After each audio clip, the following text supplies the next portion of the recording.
ওয়াকাফ নিয়ে যদি চিৎকার করতে হয়, ডেপুটেশন দিতে হয়, ও দিল্লির বিজেপির কাছেও আমি যাব, কারণ তারা রাজশক্তি হাতে নিয়ে আছে। আর যদি বাংলায় কোনো প্রবলেম হয়, আমি আমার একগুচ্ছ দাবি যেমন কিছুদিন আগে তুলে দিয়েছি, ওইরকম একগুচ্ছ দাবি আবার তুলে দেবো আমার পিছিয়ে পড়া জাতির জন্য। তাতে কোন উজবুককে খারাপ লাগবে ওটা মেহরাব সিদ্দিকীর কিচ্ছু যায় আসে না। কওমের জন্য লড়েছি, লড়ছি, লড়ে যাব। শরীরের রক্তবিন্দু থাকা অবস্থায় পিছিয়ে পড়া মুসলমানদের জন্য কারো প্ল্যাটফর্মে দাঁড়াতে হবে না, কোন রাজনৈতিক মঞ্চে দাঁড়াবো না। জমিয়ত উলামায়ে বাংলা আসাম, যার মধ্যে দিয়ে দাদা হুজুর দাঁড়িয়ে কাজ করেছিলেন, আমরাও তাই সে দাদা হুজুরের মঞ্চে দাঁড়িয়ে আমরা আমাদের কথা বলবো। কারো লাল চোখের ভয় করব না, কেউ আমাদের গলা টিপতে পারবে না। আমরা দাদা হুজুর জিন্দাবাদ বলে আগিয়ে যাবো। জোরে বলুন সুবহানাল্লাহ।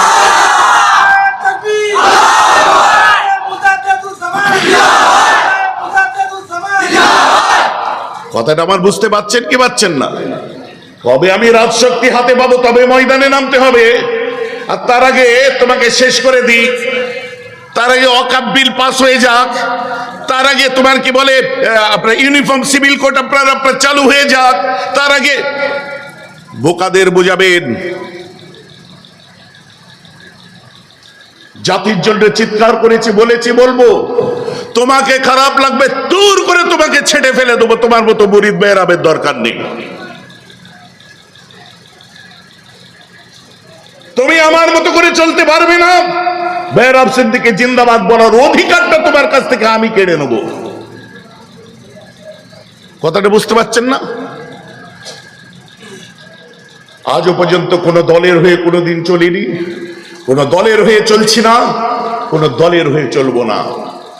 আমার বাড়িতেও এমএলএ আছে, দুনিয়ার যত এমএলএরা আছে দেখুন, রুলিং পার্টির তারাও দেখা সাক্ষাৎ করছে, মন্ত্রীরা তারাও ফোন করে, ঈদ মুবারক করে। অপোজিশন লিডারও আমার সাথে কথা বলে। আমি পীর সাহেব, অবস্থানটা আমার বুঝে নিন। আমি কোনো দলের নয়, আমার নিজের বাড়িতে এমএলএ আছে, বেশি দরদ দেখাতে এসরি। কথা বুঝতে পারছেন না? কি নওশাদ এমএলএ নেই? তুমি দরদ দেখাচ্ছ আমার কাছে। কালকা যোগী, আমি কি করে চলবো না চলবো তুমি ঠিক করে দেবে। 4 টাকার চার্জার মোবাইল কিনেছো, খারাপ লাগছে নাকি শুনতে? কিছু করার নেই, I don't care about that, what ever I am. আগে বলেছি না, যখন আব্বাকে নিয়ে কমেন্ট করছে, ঝরঝর করে দেখেছি আর কেঁদেছি। যখন আমাকে নিয়ে কমেন্ট করছে সহ্য করে নিয়েছি। আমার ছেলে হয়নি বলে ছেলের খাতনা দিইনি নাকি? আমার তখন ছেলেই হয়নি, সাকলাইন বাবা তখন হয়নি, তো কবে থেকে গালাগাল খাচ্ছি? সব কিছু তুলে ধরেছ, দুঃখ করেছি, কিয়ামতের দিনে ওটা আলাদা চ্যাপ্টার বেনে নেবো। কিন্তু চোখে চোখ রেখে এখন আমার কথাগুলো কেটে দিয়ে আমার সঙ্গে লড়তে হবে। অত সোজা না, অত টেম্পার হারানো ছেলে মেহরাব সিদ্দিকী নয়। তুমি টিএমসি করো, সিপিএম করো, আইএসএফ করো, কংগ্রেস করো, যা করো করো। আমার একটাই কথা আগেও ছিল, আজও আছে। যখন ওয়াজের মাহফিলে বসবে, জমিয়ত উলামায়ে বাংলা আসামের যখন প্রোগ্রামে যাবে, মুজাদ্দেদে জামানের যখন দরবারে যাবে, আমার সঙ্গে যখন বসবে, তুমি কোন পার্টি করো আমার দেখার দরকার নেই। আমার ঢালা অর্ডার আছে, যে কোনো পার্টি করো, আমার আপত্তি নেই।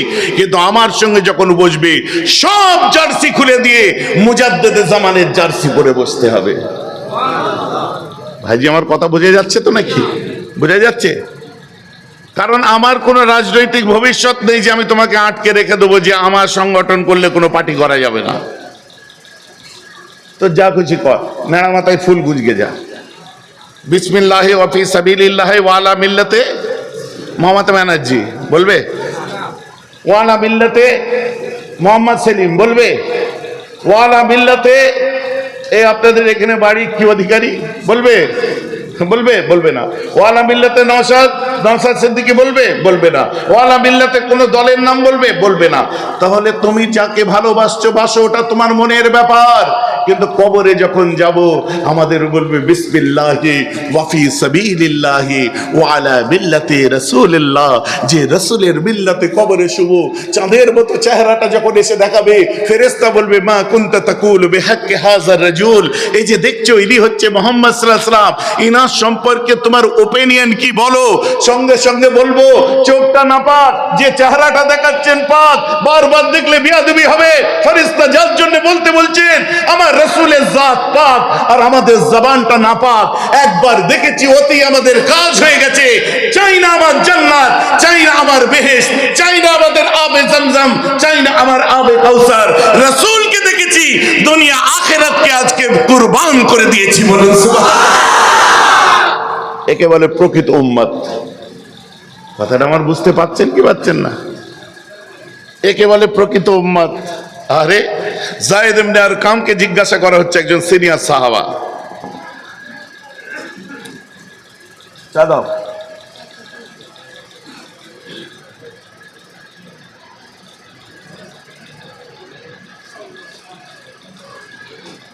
একটু লড়ে লড়ে নেন,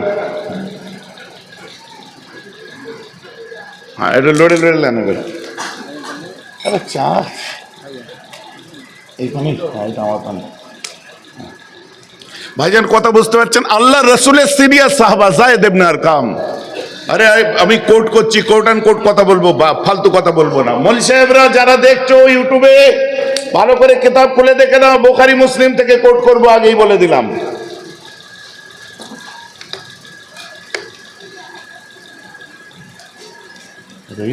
সারা খানদান খাবে এত চা, এটা কমিয়ে দাও।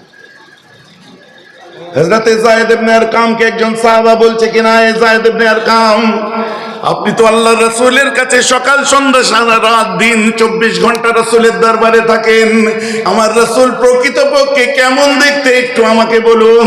যায়েদ ইবনে আরকাম মাথাটা নিচু করে নিয়ে ঝরঝর করে কাঁদতে আরম্ভ করে। কাঁদতে কাঁদতে বলেছিল, ভাই রে, আমি যখন রাসূলের দরবারেতে থাকি না, আমি আমার রাসূলকে যখন দেখতে পাই না, আমি রাসূলকে যখন মিস করি, রাসূলকে যখন অভাব বোধ করি, আমার দুই চোখকে জিজ্ঞাসা করি, চোখ রে একবার মনে পড়িয়ে দে না আমার রাসূল কেমন দেখতে ছিল। ওই সময় আমার দুই চোখ আমাকে জবাব দেয়, রাসূলের দরবারে আমরা যখন থাকি, আদবের জন্য রাসূলের চেহারার দিকে দেখি না, আমরা জমিনের দিকে তাকিয়ে থাকি।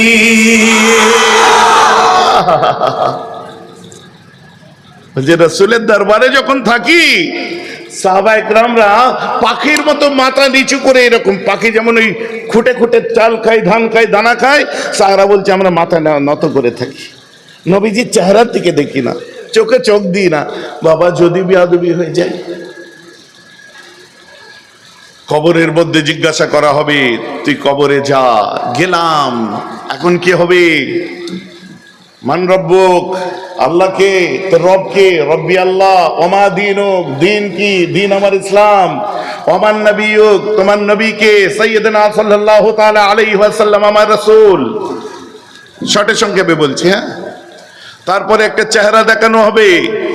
বুখারী খুলুন, মা কুনতা তাকুলু লিহাযার রাজুল, এই যে মানুষটি দেখছেন, ইনি কে?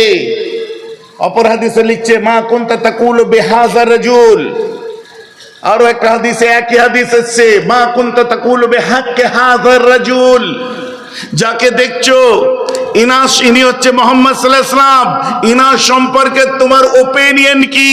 What is your opinion regarding to this Muhammad, this prophet?